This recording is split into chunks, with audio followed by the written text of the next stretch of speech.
Now we're at the entrance of Canaan, where them people's descendants are meeting with the folk of Jericho, and God gives them specific instructions to overtake this community of people so that they can inherit this land.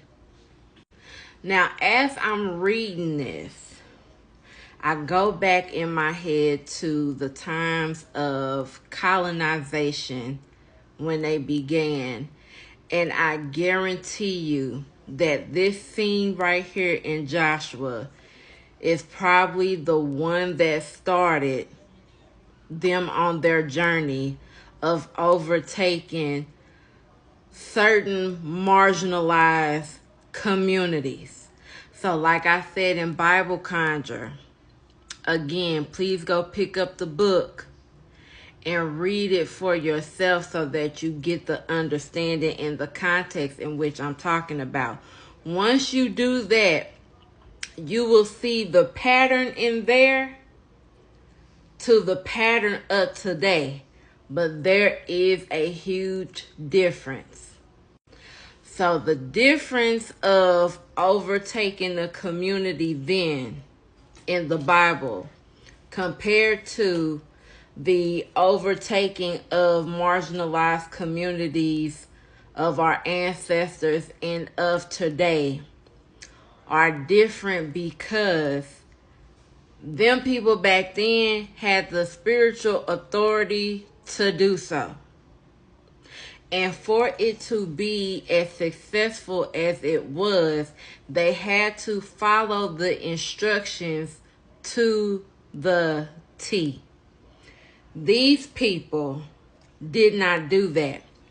They lied and said that God gave them authority, and what they did was took the words of the book, like they always do, and twist them to fit their narrative, which is the reason why we have all of this spiritual warfare going on today, because nobody has the spiritual authority to go and take somebody's shit. You have to have permission for that. And if you don't have the permission, it's not going to work out in your favor. So how does this apply to you?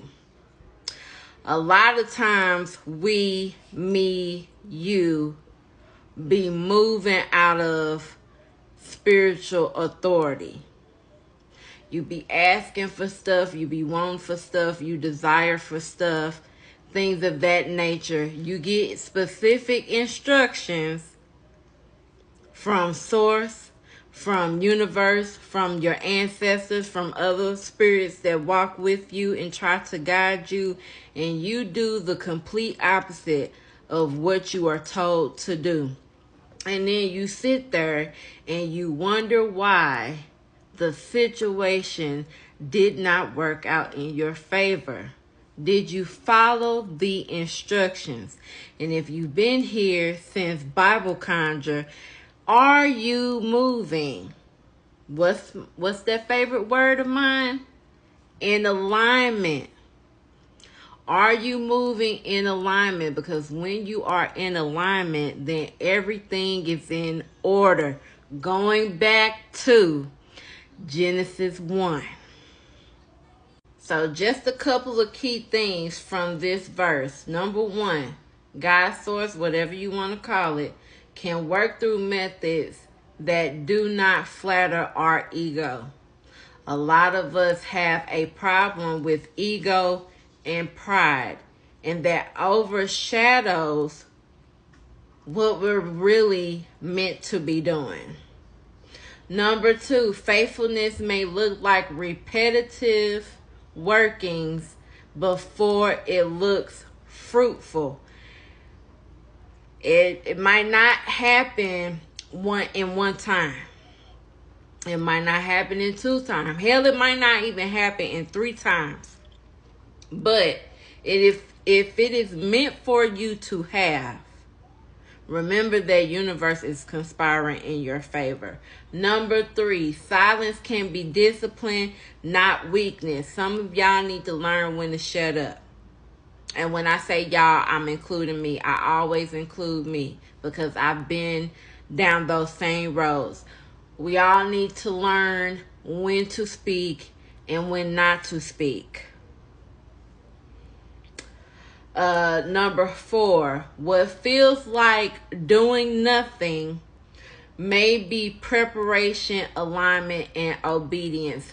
Sometimes you just need to sit still because all this moving that you're doing around and around and around is enabling or is hindering you from being able to listen what your peoples is telling you to do because you're moving too much.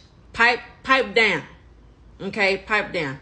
And last but not least, source, God, spirit, whoever, work is not meant to make us arrogant or cruel. A lot of times you see people get the shit that they want and then they forget where the fuck they came from. That's not how you do that.